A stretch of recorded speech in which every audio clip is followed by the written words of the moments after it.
bamaliriza ng'abamu tebafuna bujjanjabi bwe baagala ate abandi tebasobola kutambula olw'obutabeera na bugaali bubatambuza. Kino bakitadde ku bbula ly'abasawo abakugu mu ndwadde zino ekibaviiriddeko okutindiga engendo empanvu okugenda mu malwaliro gye babajjanjabira kyokka nga n'ensimbi tebalina. Okumanya basosolebwa mu masomero tebagenda, batuuka mu ddwaliro tewali bugaali, mu masinzizo temuli bugaali, ne basosolebwa ne mu kuzimba ebizimbe tebateekako abantu bafe abaliko obulemu bwe banaayita.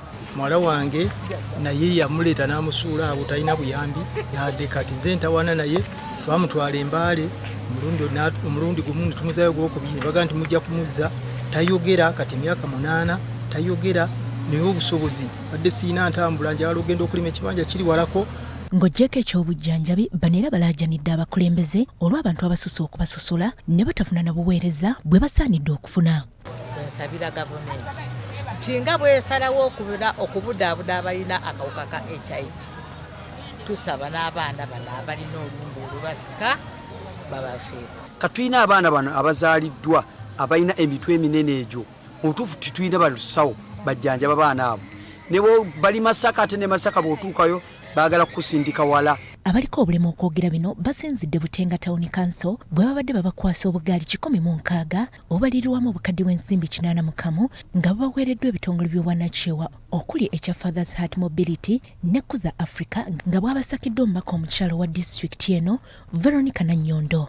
Nkizudde nti n'omusawo w'exercise tetumuyina wano okumpi ye Masaka gyali bw'abanga gyali tutuuseeyo tutya tusembeze obujjanjabi okumpi n'abaana n'abazadde. Akulira ebyobulamu mu disitulikiti y'e Bukomansimbi Dr. Alfred Kato n'akirambika bulungi nti Bukomansimbi terina bakugu basobola kujjanjaba baana bano. Tusaba nti singa tusobola okufuna regional referrals ez'enjawulo ze tulina mu Uganda ne tubeera nga tukubayo camps bano ba neurosurgeons ne bajja ne babayamba ne babalongoosa. Avunaanyizibwa ku kikula ky'abantu mu disitulikiti eno Gertrude Runyolo alaze obwennyamivu olw'abazadde naddala bataata abasudde obuvunaanyizibwa bw'okulabirira abaana bano ne basalawo okubulekera bamaama. Obulema tebubeera nti omukyala yakola ki yaba abuleese wabula ebiseera ebimu zibeera ndwadde ebimu wabeerawo mu butonde nga oluusi omukyala n'omwami nga oluusi jiini tezikwatagana bulungi. Omubaka omukyalo wa disitulikiti eno Veronica Nanyondo eyasase obugaali buno asabye abazadde b'abaana bano okufaayo okubayonja abantu baleme kubeenyinyala. Eddagala liri very expensive ate mu kitundu teririimu okugeza kati bano ab'emitwe eminene balina kugenda Mbarara.